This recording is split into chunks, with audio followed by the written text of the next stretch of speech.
अपने channel exam वाला 247 के अंदर। गाइस, आरएस मेंस के लिए एक प्रोग्राम मैंने स्टार्ट किया है जिसमें हम डेली के डेली जो मेंस के क्वेश्चंस होते हैं वो डिस्कस करेंगे। तो ये हम लिख के चल रहे हैं पार्ट 1, जिसमें राजस्थान की हिस्ट्री वगैरह सोशलॉजी जितनी भी चीज़ें आती है वो हम डिस्कस करने जा रहे हैं। उसका क्वेश्चन और आंसर हम दोनों डिस्कस कर रहे हैं। आइए स्टार्ट करते हैं। पहला है यहाँ पर कि 1857 की क्रांति के असफलता के कारणों पर लेख लिखो। कि 1857 की क्रांति किस कारण से असफल हुई है। तो बेसिकली जो कारण हमको नज़र आते हैं वो तो ये हैं कि एक तो जो नेता थे या जो आंदोलनकर्ता थे वो संगठित नहीं थे, उसमें संगठन का अभाव था। दूसरा कि प्रभावी नेतृत्व क्षमता का अभाव, कि कोई अच्छा नेतृत्व नहीं था।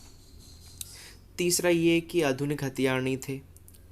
चौथा ये कि दूरदर्शिता की कमी थी, कि भाई क्रांति तो कर दी लेकिन क्रांति के बाद करना क्या है वो पता नहीं है।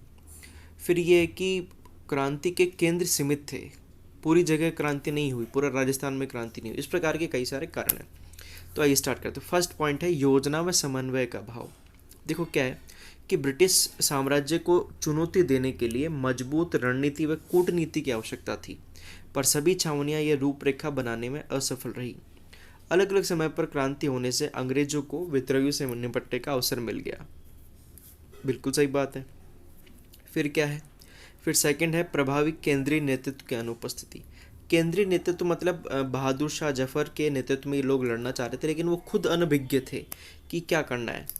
देखो, संघर्ष केवल स्थानीय व एकाकी था।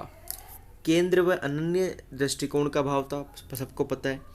विप्लवकारी यानी आंदोलनकारियों ने बहादुर शाह जफर को अपना नेता माना, जो स्वयं विद्रोह के प्रति असमंजस में थे, मतलब उनको खुद को पता नहीं था कि क्या करना है। जो कोई स्थानीय नेता थे जैसे कुशाल सिंह चंपावत, जयदयाल कोटा के मेहराब खां आदि, ये सिर्फ अपने पर्सनल उद्देश्यों के कारण क्रांति से जुड़े थे या लड़ाई कर रहे थे। इनका कुछ सार्वजनिक उद्देश्य नहीं था। यह भी एक कारण है कि क्रांति असफल रही। उसके अलावा अगर हम देखें तो ब्रिटिश सेना व हथियारों की आधुनिकता। क्योंकि ब्रिटिश सेना के पास अत्याधुनिक हथियार थे, तोपें थी, कई सारी चीज़ें थी, है ना। तो जिस कारण वो आसानी से लड़ पाए, जबकि विद्रोहियों के पास भाले तलवारें थी जिससे वो आसानी से लड़ नहीं पाए। भाई उनको तो तलवारों से लड़ना है, वो दूर से गोली चला सकता है, तो डेफिनेटली उसको फ़ायदा मिलेगा। फिर यह है कि क्रांति का सीमित प्रसार हुआ। क्रांति संपूर्ण राजस्थान में संगठित रूप से नहीं फैली, है ना।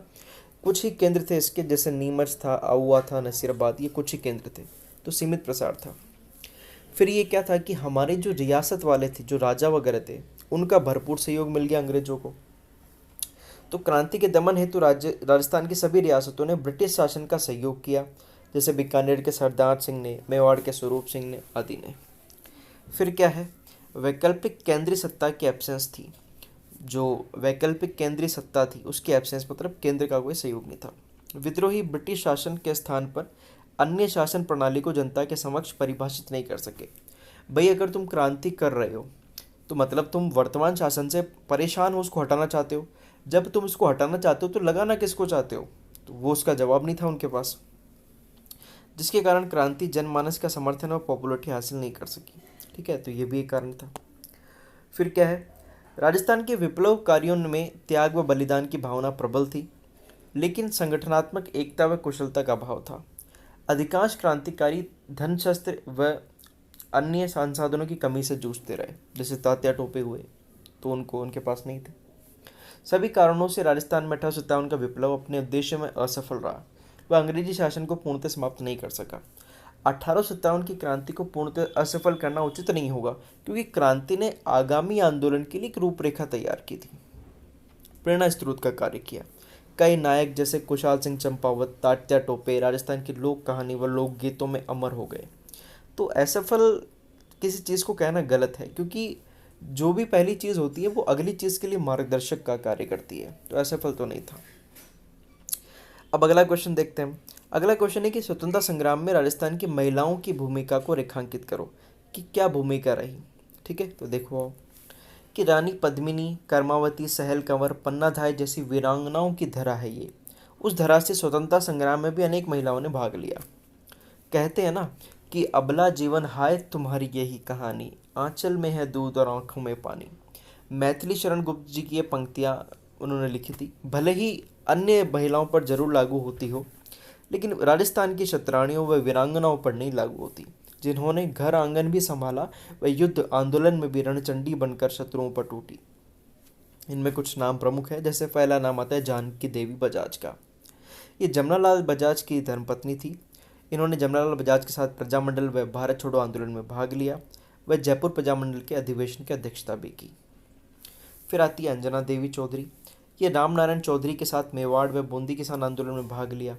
समस्त रियासी जनता में गिरफ्तार होने वाली पहली महिला कौन थी? अंजना देवी चौधरी। फिर आती है रत्ना शास्त्री। हीरालाल शास्त्री के साथ जयपुर प्रजामंडल में भाग लिया, भारत छोड़ो आंदोलन में भाग लिया। इन्होंने ग्रामोत्थान व जनसेवा के उद्देश्य से वनस्थली में भी सक्रिय रूप से कार्य किया। उसके बाद आती है रमा देवी। रमा देवी ने क्या क्या किया कि लादूराम जोशी की पत्नी थी। बिजुलिया किसान आंदोलन में भाग लिया। वह सत्याग्रह के दौरान उन्हें गिरफ्तार कर लिया, है ना। लादूराम जोशी की पत्नी थी। किशोरी देवी 1934 में 10,000 से ज़्यादा महिलाओं के कटराथल सम्मेलन की अध्यक्षता की किशोरी देवी ने। इसके अलावा सत्यभामा, नगेंद्र बाला, दुर्गावती, सत्यवती शर्मा, खेतूबाई आदि जो थे उनकी भूमिका प्रमुख रही है। ठीक है, तो ये कुछ महिलाएं थी जिनकी भूमिका प्रमुख है। अब देखो अगला क्वेश्चन ये हमारे सामने आता है कि अंग्रेजों से संधियों के पश्चात किए गए सुधारों ने किस प्रकार राजस्थान की जनजातियों में आक्रोश को जन्म दिया। मतलब जो अंग्रेजों ने सुधार किए थे, है ना, जो संधियाँ हुई थी उसके बाद जो सुधार हुए, उस सुधारों के कारण जनजातियाँ क्यों आक्रोशित थी, तो इसके हमको कारण देखने। तो देखो ये संधियाँ हुई थी 1818 में। अंग्रेजों के साथ 1818 में संधियों के बाद जनजातीय क्षेत्रों में अनेक प्रशासनिक सुधारों ने जनजातीय में आक्रोश को जन्म दिया। सबसे पहले क्या था कि देखो स्थानीय सेना को भंग कर दिया गया। जहाँ चौकियाँ स्थापित हुई, जिससे सेना में कार्यरत भील बेरोजगार हो गए।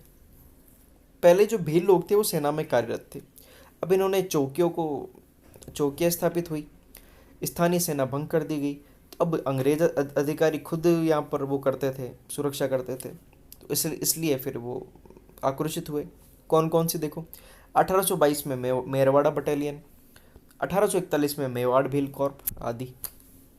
फिर क्या है, जनजातियों के सामाजिक व धार्मिक मान्यता पर अतिक्रमण किया गया। सामाजिक मान्यता, 1883 की जनगणना करा दी गई। जनगणना में कईयों को बोल रहे थे, मतलब एक बोलते ना कि भ्रम था कि जनगणना में क्या कराएंगे, हमको मार तो नहीं देंगे कहीं पे, या ऐसे था कि भाई पतले आदमी की शादी पतली औरत से या मोटे की मोटी औरत से, ऐसे कुछ भाव वो थी, इनमें भ्रम चल रहा था। तो कई सारे भ्रम थे ऐसे, और इनकी जो मान्यता उन पर अतिक्रमण, मतलब उनमें हस्तक्षेप किया गया, जैसे डाकण प्रथा, मौताना आदि चीज़ों पर। नई व्यवस्था से जनजातियों के जल जंगल जमीन के अधिकार समाप्त हो गए। जैसे अफीम, तंबाकू, नमक पर टैक्स लगा दिया, लकड़ी व बांस के व्यापार पर टैक्स लगा दिया, ईंधन के रूप में लकड़ी इकट्ठा करने व स्थानांतरित कृषि पर प्रतिबंध लगा दिया। अब इतना सारा कोई करोगे, जनजातियाँ वैसे ही तो शिक्षित नहीं है, अगर तुम उनके चीज़ों में हस्तक्षेप करोगे तो वो क्या करेगी, विद्रोह करेगी।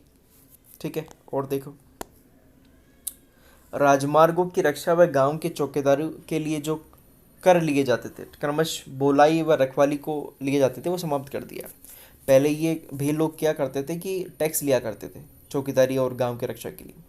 फिर क्या है, दोषपूर्ण आबकारी नीति के तहत शराब बनाने का अधिकार जो भीलों के पास था उसे केवल राज्य के पास रखा गया व महुआ की शराब पर रोक लगा दी।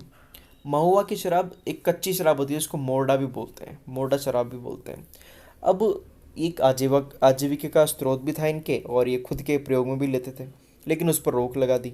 ठीक है, सजा दे दी उसके लिए, तो उससे भी आकर्षित थे। तो इस प्रकार से जो जनजातियाँ सदियों से स्वच्छंद रही है, नई व्यवस्था के तहत उन्हें बैठ बेकार हेतु विवश कर दिया गया, जिससे उसमें असंतोष व्याप्त हुआ। तो ये कारण था असंतोष का। ठीक है, चलिए अब देखते हैं किसान आंदोलनों ने राजस्थान में सामाजिक, आर्थिक, राजनीतिक जनजागृति के प्रचार प्रसार में महत्वपूर्ण योगदान दिया। मतलब सिंपल सा है, किसान आंदोलन ने सामाजिक, राजनीतिक और आर्थिक क्षेत्रों में क्या क्या योगदान दिया। ठीक है, देखो सबसे पहले सामाजिक जागृति में किसान आंदोलन के नेतृत्वकर्ताओं द्वारा स्थापित विभिन्न संस्थाओं, जुलूस या के माध्यम से वर्गों के उत्थान व सशक्तिकरण का कार्य किया गया। जैसे 1917 में विजय सिंह पथिक ने ऊपरमाल पंच बोर्ड की स्थापना की। किसान आंदोलन में भी सामाजिक व लैंगिक समानता पर बल दिया गया। महिलाओं को इन आंदोलन से जोड़ा। सीहोट के सामंत के दुर्व्यवहार के खिलाफ लगभग 10,000 से ज़्यादा महिलाओं ने कटराथल सम्मेलन में भाग लिया। तो मतलब ये क्या है, सामाजिक चेतना ही तो है, सामाजिक भावना का प्रचार प्रसार है। फिर देखो आर्थिक जागृति, ये क्या है, इसमें क्या हुआ, आर्थिक जागृति, इन ये आंदोलन जो हुए ना, इससे अत्यधिक जो लाग बाग लिया जा रही थी वो कम हुई। लाग बाग भू राजस्व लगानों के विरोध में किसान आंदोलन शुरू हुए। इन आंदोलन के प्रभाव में बिजोलिया के किसानों को 30-35 प्रकार के टैक्स माफ़ कर दिए गए। किसानों की जब जमीन वापस दे दी गई। अलवर में पुराना भूमि बंदोबस्त लागू कर दिया गया। इन आंदोलन से जागीरदारी व्यवस्था समाप्त हुई और भूमि बंदोबस्त लागू हुआ। ठीक है, तो यही काम हुए। फिर देखो राजनीतिक जागृति क्या क्या हुई। प्रताप, राजस्थान केसरी, राजस्थान संदेश, इस प्रकार के जो पेपर थे, तरुण राजस्थान, डेली हेराल्ड आदि समाचार पत्रों से किसान आंदोलन में जनमानस के अधिकारों के प्रति सचेत किया। ठीक है, इन्होंने सचेत किया कि भाई इस प्रकार तुम्हारे अधिकार है। प्रेमचंद, भंवरलाल, MLV जिन्होंने पंछेड़ा, माणिक्यलाल वर्मा जिन्होंने पंछेड़ा गीत लिखा, अपने गीतों से किसानों को प्रोत्साहित किया। फिर राजस्थान सेवा संघ जैसे संस्थानों ने किसानों का प्रत्यक्ष मार्गदर्शन किया। राजस्थान सेवा संघ ने बेगू कृषक आंदोलन, मेवाड़ में किसान आंदोलन में सहयोग किया। ठीक है, तो ये सब क्या थे, राजनीतिक जागृति के लिए किए गए कार्य थे। ठीक है, तो ये कार्य किए। ओके, तो आई होप क्लियर होगा सभी को। फिर अगला क्वेश्चन देखते हैं, प्रजामंडल आंदोलन से समाज में आए सामाजिक आर्थिक राजनीतिक परिवर्तन या सामाजिक आर्थिक राजनीतिक चेतना के प्रसार के लिए क्या क्या काम किया।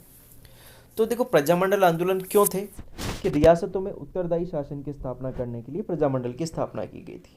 ठीक है, तो राजनीतिक महत्व क्या है कि प्रजामंडलों ने रियासत में राष्ट्रीय चेतना व एकता की पृष्ठभूमि तैयार की, है ना।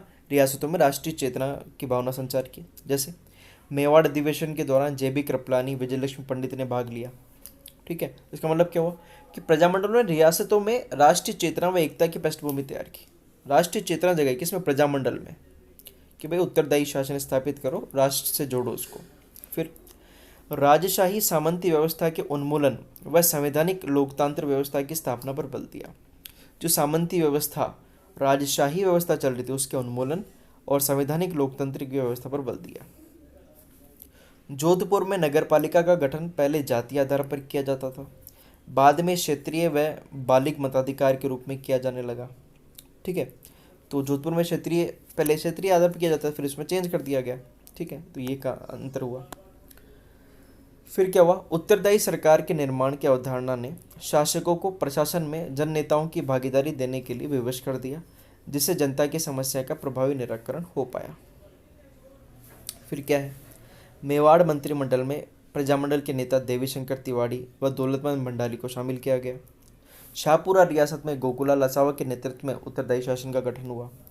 ठीक है, फिर क्या है कि सेवक, वैभव, आगी बाण, मेवाड़ का वर्तमान शासन जैसे स्थानीय भाषा के समाचार पत्र आए, जिन्होंने त्वरित गति से राजनीतिक चेतना का प्रसार किया।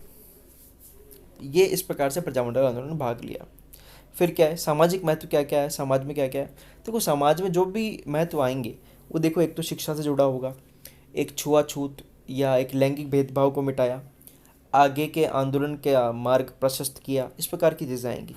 देखो समाज से धार्मिक वैमनस्य मिटाया और कुप्रथाओं जैसे बाल विवाह, दहेज, कन्यावध का विरोध किया। कैसे, देखो अलवर प्रजामंडल के जो थे हरिनारायण शर्मा, उन्होंने अस्पृश्यता निवारण मंच की स्थापना की। जिससे अस्पृश्यता हट गई, किसने किया, प्रजामंडल ने किया ना। बस प्रजामंडल ने विभिन्न संस्था के माध्यम से दलित आदिवासी उत्थान व सशक्तिकरण का कार्य किया। कैसे, हरिनारायण शर्मा ने वाल्मीकि व आदिवासी संघ की स्थापना की। गोकुल भाई भट्ट ने हरिजन सेवा संघ की स्थापना की। रामनारायण चौधरी ने राजपूताना हरिजन सेवा संघ की स्थापना की। तो इस प्रकार के जो संगठन बने, इन्होंने क्या, दलित आदिवासी उत्थान का कार्य किया। फिर सामाजिक, लैंगिक, धार्मिक समानता पर बल दिया गया। सामाजिक असमानता के विरोध में उनियारा में बेड़वा समुदाय में आंदोलन किया गया, है ना, तो उस पर बल दिया गया। फिर क्या, महिला वर्ग को शिक्षा व राजनीतिक चेतना हेतु प्रजामंडल आंदोलन से जोड़ा। जैसे बांसवाड़ा से विजया बहन भावसार, मेवाड़ से नारायणी भगवती देवी, जयपुर से दुर्गा देवी आदि। शिक्षा के प्रचार प्रसार में महत्वपूर्ण योगदान का ना क्या क्या है कि बीकानेर प्रजामंडल में कन्हैयालाल ढूंढ ने चूरू में कबीर व पुत्री पाठशाला की स्थापना की, जिससे दलित बालिका शिक्षा के क्षेत्र में चेतना का विस्तार हुआ। इसके अलावा जैसलमेर की कार्यकर्ता रघुनाथ सिंह ने माहेश्वरी नवयुग मंडल ये लाइब्रेरी थी वो खोली। ठीक है, इसके साथ साथ आर्थिक महत्व क्या है प्रजामंडल आंदोलन का वो देखो। देखो रियासतों में तो जो लाग बाग और भूराज ये जो आंदोलन चले थे, प्रजामंडल ने उनका सहयोग किया जिससे ये कम हुए। इसके अलावा जागीरदारी व्यवस्था समाप्त हुई और नया भूमि बंदोबस्त लागू हुआ। बिल्कुल सही बात है, जागीरदारी जो व्यवस्था थी वो समाप्त हो गई। विदेशी वस्तु का बहिष्कार किया। खादी के उत्पादन व उपयोग जैसी मांगों ने उस समय के लघु व घरेलू उद्योगों को प्रोत्साहन दिया। खादी के प्रसार के लिए बाल मुकुंद बिस्सा ने जोधपुर में जवाहर खादी भंडार की स्थापना की। ठीक है, तो इस प्रकार के कार्य हैं वो किसने किए भैया, किसने किए, एक प्रजामंडल ने की। तो ये हमारा फर्स्ट पार्ट रहता है राजस्थान हिस्ट्री का। आई होप आपको आंसर्स पसंद आए होंगे। अगर अच्छे लगे हैं तो प्लीज़ सब्सक्राइब करो, शेयर करो ज़्यादा से ज़्यादा। धन्यवाद।